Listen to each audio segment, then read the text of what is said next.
사랑하는 부성일부 가족 여러분, 안녕하세요. 박우일 목사입니다. 이제 오늘부터 교회력으로 대림절 첫 번째 주일이 시작합니다. 아직 우리 세상의 시간, 아직 우리가 사용하는 일반적인 시간으로 보면 아직 한 달하고 일주일의 시간이 남았습니다. 하지만 그 교회력, 그러니까 예수 그리스도께서 우리를 행하셨던 그 사역들을 우리가 1년에 365일 주기로 저희가 지켜지고 있는데 그걸 교회력이 합니다. 그 교회력을 보면 지난주가 마지막 주일이었고 어제가 마지막이었다며 마지막 날이었다며 오늘 대림절을 통하여서 새로운 한 주가 시작됩니다. 그러니까 좀 아이러니죠. 세상에서는 이제 한 해를 마무리하는 그 시간에 우리 교회에서는 우리 그리스도인들은 그 시간에 다시 새로운 시간을 통하여 다시 오실 예수 그리스도를 기다리고 있습니다. 그러면 우리 부성부 가족 여러분들은 다시 오실 예수 그리스도를 얼마나 기다리고 계십니까? 코로나19로 인하여 날씨가 많이 추워지고 또 코로나19로 인하여 우리가 교회 모임이 많이 어려워진 상태에 있기 때문에 교회 나오지 다 못하고 있죠. 그러다 보니 작년과 다르게 절기에 대한 부분도 많이 잊고 있을 것 같고 또 그에 맞춰서 대림절 다시 오실 주님을 기다리는 이 절기를 있을 수 있지 않았을까 해서 제가 서두에 말하게 되었습니다. 반드시 예수 그리스도는 오십니다. 2000년에 오실 때는 구원자 예수님으로 오셨다면 다시 오실 예수님은 심판자로 오십니다. 즉 선과 악, 우리의 모습과 또 우리가 안에 있는 예수 그리스도의 믿음과 의가 있는지에 따라 우리는 심판을 받고 그때 의가 있으면 하나님 나라에 들어가 살고 하나님 예수 그리스도의 의가 없으면 은혜가 없으면 우리는 하나님 없는 세상에서 그곳을 말하는 성경에서는 지옥이라 말하죠. 그곳에 살게 될 겁니다. 그러니 우리가 끝까지 사도 바울이 디모데후서에 말씀하신 것처럼 내가 달려갈 길을 다 마치 난 후에 보니 나에게 기다린 의의 멸관을 받아 주님 안에서 영원한 삶을 누리는 우리 부성부 모든 가족이 되시기를 바랍니다. 그래서 한번 아직 오늘부터 4주간에 걸쳐 성탄절이 있는 성탄절 이번 주는 금요일이죠. 그 성탄절 주에 있는 그 주일까지가 대림절이고 또한 그것을 통하여 우리가 다시 오신 예수 그리스도를 감사하며 다시 오실 예수 그리스도를 기억하며 기다리는 모든 부성부 가족 여러분 되시기를 바랍니다. 그러면 우리 지난주 한 주를 어떻게 보내셨는지를 한번 나눠볼 텐데요. 어떠세요? 지난주 어떻게 지내셨어요?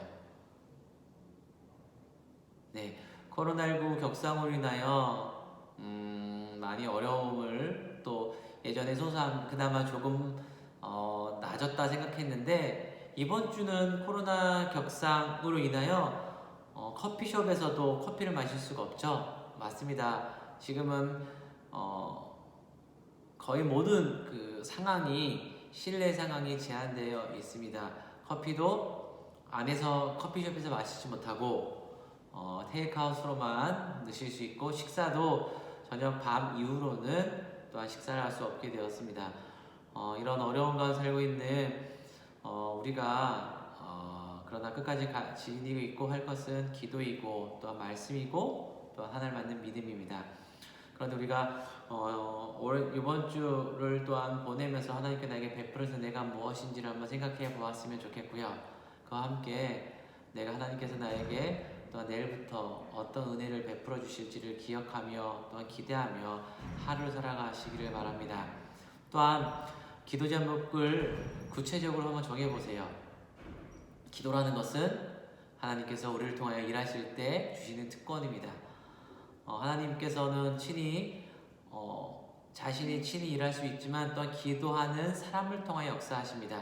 왜냐하면 기도에는 하나님의 능력이 있기 때문이죠. 오늘 위 목사의 말씀처럼요. 그러니 우리가 이번 어려운 기간일수록 시련과 또한 죄의 유혹 앞에서 넘어지지 않고 기도를 통해 기도함으로 예수님께서 그 겟세마네 동산에서 그 모든 십자가를 지시기 전에 있었던 모든 어떻게 보면 마음에 있는 마음에 있는 그 무거움을 다 내려놓고 주님께 맡겼던 것처럼 우리 모든 그리스도인들, 특히 우리 부성부 모든 가족 여러분들이 예수님과 같은 삶을 살아가는 은혜가 있기를 바라요.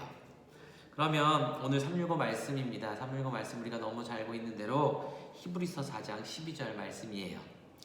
하나님의 말씀은 살아있고 활력이 있어 좌우의 날선 어떤 것보다도 예리하고 혼과 영과 및 관절과 골수를 찔러 쪼개기까지 하며 또 마음의 생각과 뜻을 판단하나니. 히브리서 4장 12절 말씀입니다.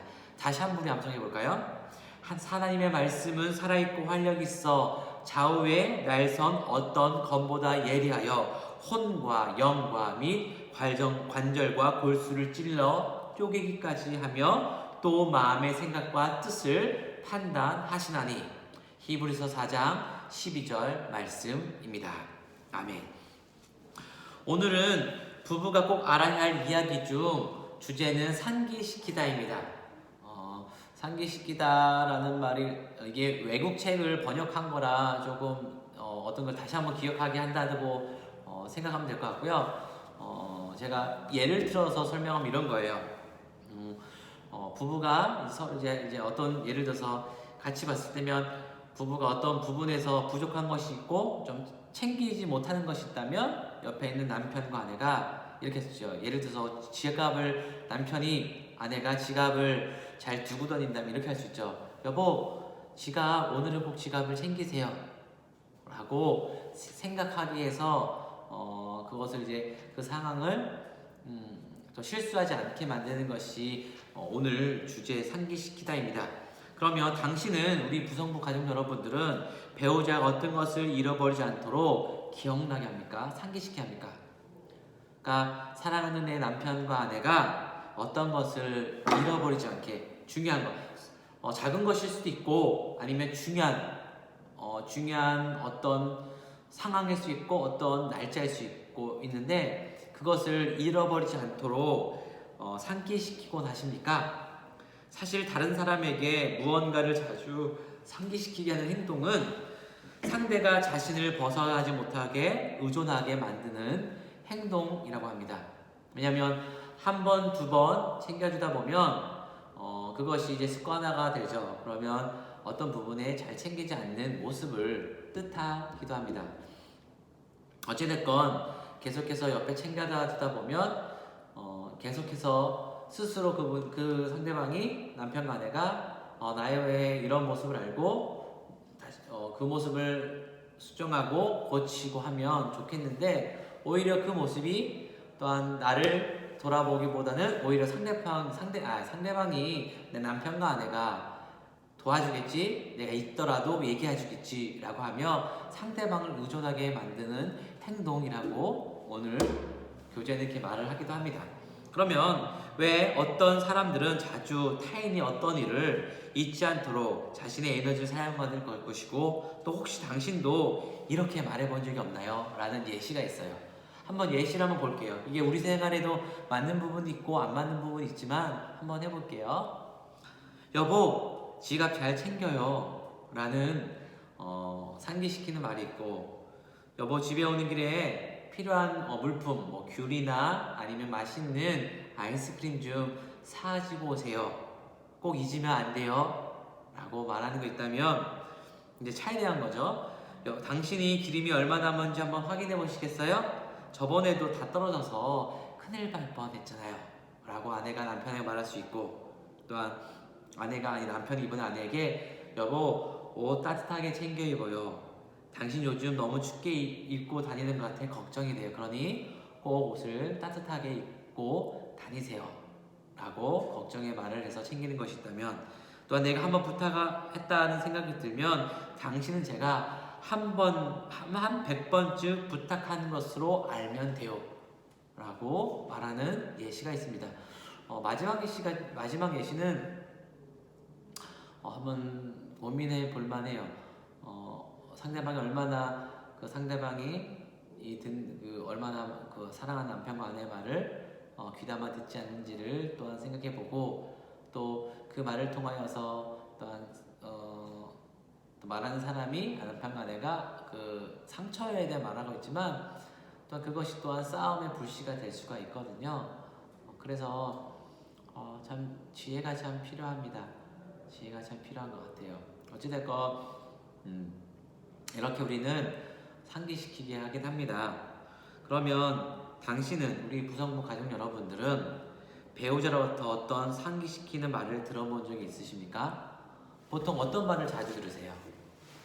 네? 사랑하는 남편과 아내에게 어떤 말을 자주 듣습니까? 어떤 말을 통해서 책임을 받으세요? 어떤 말이 있어요? 어떤 행동이 있나요? 한번 생각해 보시고 말씀해 주세요. 네. 오늘 날씨가 참 춥죠? 그러면 깜빡하고 옷을 얇게 입을 수 있는데, 여보 오늘 날씨가 많이 추우니까 따뜻하게 입으세요 라고 말할 수 있고, 아니면 운전하신 분 있다면 차키죠, 차키. 여보 오늘은 차키 꼭 들고 가셔서 꼭 다시 올라오지 않게 하세요 라고 말할 수 있고, 등등 많이 있어요. 그것이 참 감사하죠. 내가 실수할 수 있는 것, 또한 그것을 통하여서 내가 실수하는 것을 반복하지 않는 모습으로 나타날 수가 있다는 거죠. 그러나 또 이것이 잔소리가 될 수 있다고 말하기도 해요. 근데 이거는 우리가 곰곰이 생각해 봐야 돼요. 똑같은 것이 계속 반복된다는 것은 그 듣는 상대방이 자주 있는 것이 있고, 또한 또 상대방의 말을 잘 귀담아 듣지 않는 것이라고 볼 수 있거든요. 그러다 보니까 잔소리가 되는 거죠. 근데 잔소리가 되는 순간 또한 부부의 관계가 어떻게 될까요? 맞아요. 좋은 모습으로 나타나지가 않아요. 그래서 그 모습까지 가지 말아야 된다는 말이죠. 그러니까 우리가 챙겨주고 또 우리가 또한 부족한 것을 채워줄 수 있는데, 그것이 하나의 잔소리가 되어버리면 그것은 관계를 더 악화시키고, 그러나 우리가 지혜롭게 또한 챙겨줌으로써 그 관계가 서로 부족한 것, 돕는 배필이잖아요. 돕는 배필로서 부족한 것을 채워줄 수 있다는 거죠. 그러니 우리가 지혜가 필요한 것 같아요. 뭐든지 어떤 행동을 할 때, 똑같은 상황이 있을 때 어떻게 내가 이거를 말을 하고 행동하에 따라 그것이 긍정적으로 나타날 수가 반면 또한 부정적으로 나타날 수가 있어요. 그러나 우리가 아시는 것처럼 긍정적인 모습으로 계속해서 발전시키고 나타나게 해서 관계가 더욱 좋아지게 만드는 것이 정말 중요합니다. 그러니까 우리가 챙겨주는 것, 또한 옆에 있는 걸 계속 챙겨줄 때 정말로 지혜롭게 말을 하고 행동하면 좀 더 우리 부부의 관계가 좋아지지 않을까라고 생각을 하는데요. 그러면 이런 질문이 있을 수 있겠네요. 그러면 상기시키는 말 대신 무엇이 좀 더 효과적인 방법이 있을까요? 무엇이 있을까요? 한번 생각해 볼게요. 계속해서 어떤 일에 대해서 챙겨주는 것도 있지만 스스로 할 수 있게 만드는 것이 필요하거든요. 잊지 않도록. 어떤 것일까요?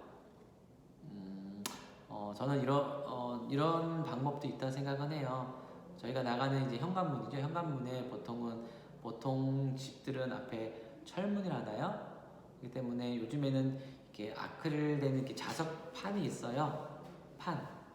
그래서 그곳에 이제 큰 칠판 같은 작은 칠판, 이렇게 좀 A4 용지에서 A3, A4 용지보다 조금 큰 붙일 수 있는 그 화이트 보드를 사서 붙이고, 또한 우리가 자주 읽는 것, 또한 우리가 꼭 잊지 말아야 할 것들을 써보면 어떨까 생각을 해요. 써고 하면 나가면서 자연스럽게 보면 내가 이거를 놓쳤구나, 아니면 내가 이거를 놓치고 있구나, 내가 이거 해야 되구나. 하루에 또 일과를 또한 써옴으로써 내가 오늘은 이것을 해야겠구나 라고 할 수 있거든요. 그러니까 메모죠. 메모. 그러니까 메모지를 두는 거죠. 그러면 상기시키는 말, 내가 말을 하지 않아도 그냥 조용하게 그곳에 화이트보드, 메모지라 할 수 있는 화이트보드지에 그 내용을 적음으로써 내가 굳이 말을 하지 않아도 상대방이 그걸 보고 내가 이것을 오늘 해야 되는구나, 내가 오늘 챙겨야겠구나 라고 할 수 있는 지혜가 되지 않을까라는 저는 생각합니다. 왜냐면 저희 집에도 그게 붙어 있거든요. 그러니까 많이 도움이 돼요. 그러니까 이런 모습도 상기시키는 말이 반복된다면 또 다른 방법이 무엇인지 고민해보고 하는 것도 참 중요한 것 같아요.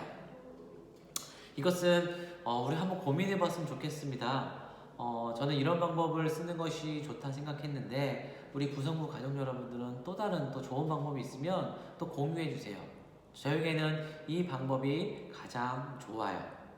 제가 지금 하고 있다 보니 좋아서 저는 이 방법을 사용하고 있습니다. 우리 구성부 가족 여러분들도 계속 한번 생각해 주세요. 말로써 챙겨주고 또한 상기시키는 방법도 중요하지만 또한 말이 아닌 다른 방법으로도 상기시키고 또한 챙겨줄 수 있는 방법이 무엇인지 또 지혜로운 행동이 무엇인지 함께 고민하면 좋겠습니다. 그래서 오늘 주제가 상기시키다입니다. 오늘 좀 교육을 마무리합니다. 무언가를 챙겨주고 성경에서 말한 것처럼 우리 부부는 남편과 아내는 바라는 배필이 아니고 돕는 배필이죠. 그래서 도와줘야 되죠. 부족한 것이 있다면 채워주고 또한 그것이 함께 힘들 때 힘이 되어주고 그것이 돕는 배필이죠. 그러다 보면 또한 챙겨주고 또한 어떤 부분에서 생각나게 해주는 것도 중요한데요. 또한 진정으로 우리 부성부 가정 여러분들이 또한 가정이 돕는 배필이 되고 또한 믿음의 가정을 이루시는 가정 되시기를 주님 안에서 간절히 바라며 기도합니다. 제가 오늘 준비한 건 여기까지고요. 어찌됐건 우리가 계속해서 코로나19가 많이 좋지 않은 상황으로 치닫고 있는데 기도해 주세요. 오늘 또 오후 3시에 정부에서 어떻게 또한 지침을 할지를 고민하고 있다고 들었습니다. 생활은 해야 되는데 그 생활이 위험해지다 보면 또한 작은 제재가 일어날 수 있다. 제재를 하게 됩니다. 어찌되건 제재가 되면 따라야 되겠죠. 그래야지 서로 모든 국민들이 또한 이 어려움을 극복해 나가야 돼야 되니까요. 특히 우리 대한민국 국민들은 또한 단합이 잘 되지 않습니까? 그래서 우리 부성부 모든 가족 여러분들도 정부의 지침 잘 따라주시고 또한 건강 조심하시고 또한 최소한의 자제함으로써 건강한 그래서 이 코로나19에 아무런 영향을 받지 않는 조금은 예전과 같은 소소한 일상을 보내지 못하지만 그래도 건강한 삶을 살아가는 우리 모든 부성부 가족 여러분 되시기를 축복합니다. 그러면 정말로 오늘 교육은 나눔은 여기까지 할 거고요. 또 우리 함께 다음 주는 12월 첫째 주입니다. 다음 주 만나 뵙도록 하겠습니다. 그러면 감사합니다.